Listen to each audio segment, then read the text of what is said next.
Hi everyone, welcome to Excel in Excel. My name is Harcharan, and today we will be going through 10 useful and basic formulas in Excel. So we'll start.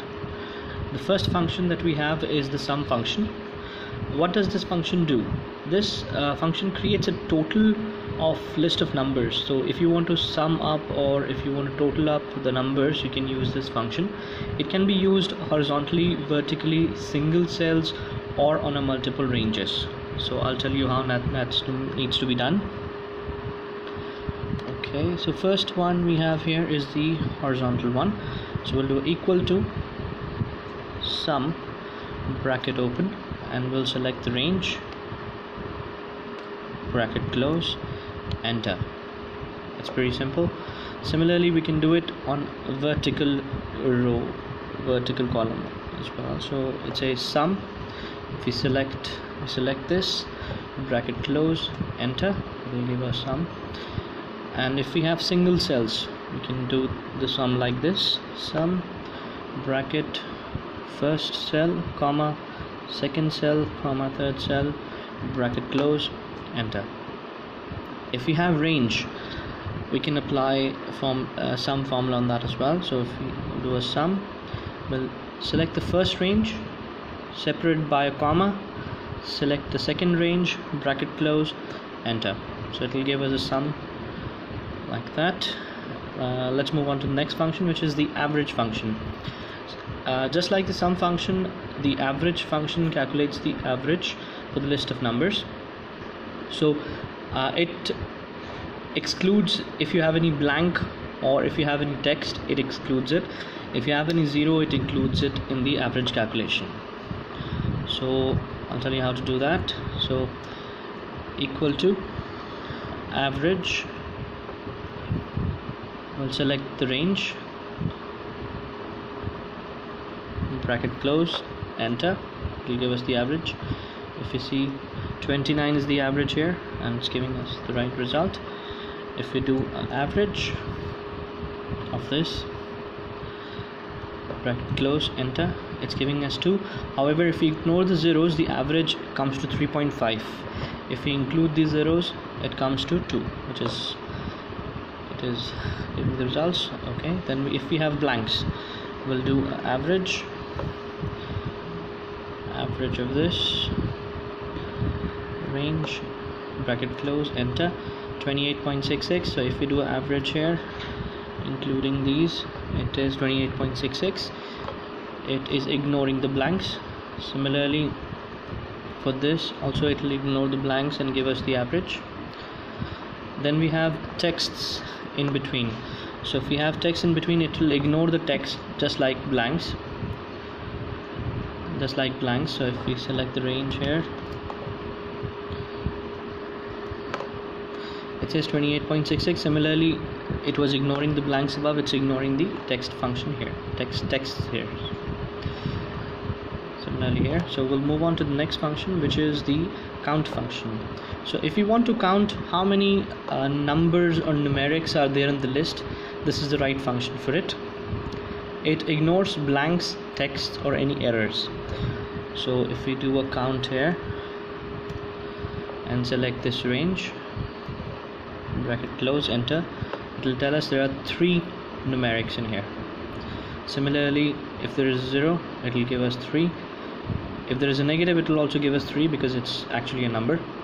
If we have a date is also considered as a numeric, because if you see the actual format of the date, it's numbers. It will give us 3. Time, it's also give us 3. If you have blank, it will give us 2 because there are only 2 characters, 2 numbers here. If you have a text, it will again give us 2. If we have error, it will ignore the error, text and blanks, and it will give us 2 here. Okay, let's move on to the next function, which is the max function. Max function give us the maximum results, whichever is the highest value of the amongst the cells, it will give us the value for that. So I'll show you how. It will equal to max. I select the range here, bracket close, enter. So amongst this, 800 is the highest value. Similarly for the dates also, it can do that. it will give us the highest date, max, bracket close, enter. So 27 December 98 is the highest date. Let's move on to the next function, which is the minimum function, which is the opposite of maximum function. So it will give us the lowest value amongst the list. So equal to minimum, bracket, select the range, bracket close, enter.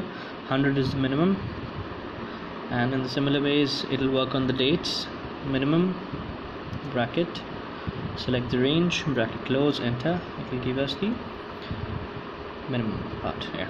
Okay, let's move on to the next function, which is left function. If we want to segregate any name, any number, any alphabets, we can use this formula. If you want the left part of the text, we can use this function. So I'll tell you how.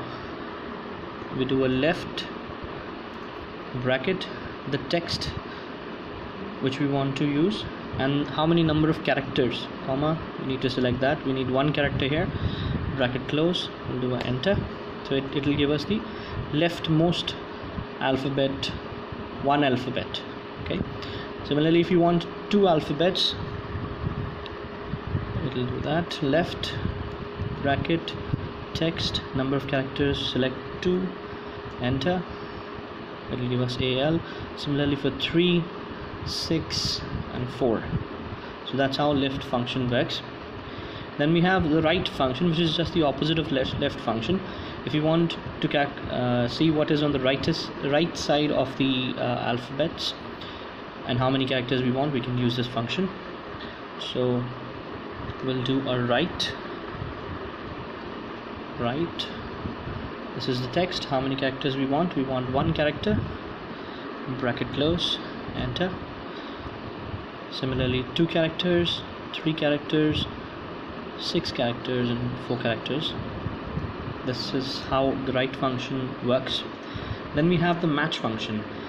If we want to see what is the position of a text or a number in a list, this is the function to be used. I'll tell you how. So if you want to find out in this list where is Alan written, it will give us the value for that. So if we do a match, what do we want to match? Alan. Where do we want to match? In this list. And we want an exact match or a approximate match. We want an exact match, so we'll type in 0, bracket close, enter.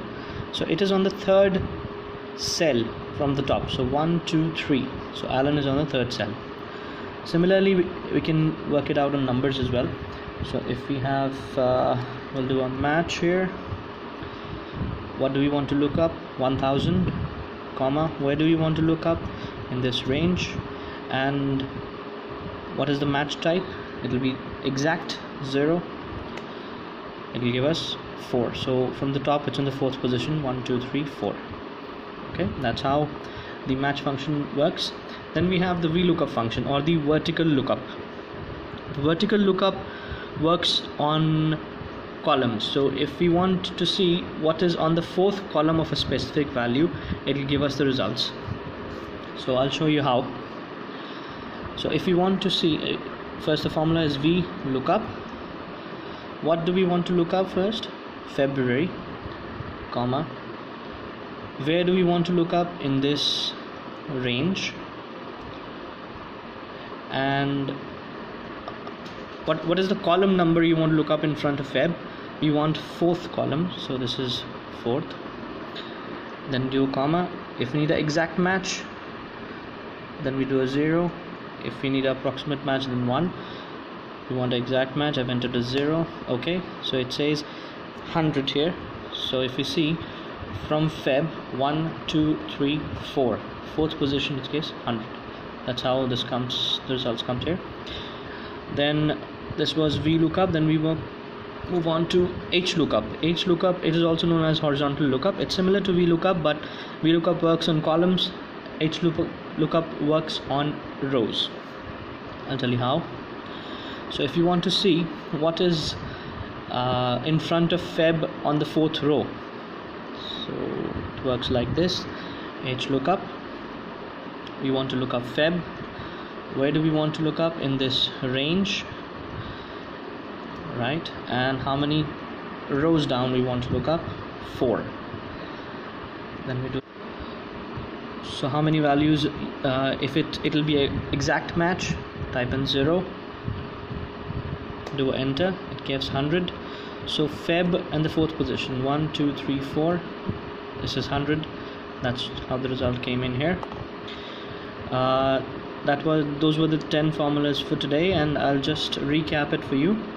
So we have covered sum, average, count, max, minimum, left, right, match, Vlookup and Hlookup. If you have any questions on any of the formulas or anything else in Excel, you're most welcome to put your comments down below. I'll be answering that as soon as possible.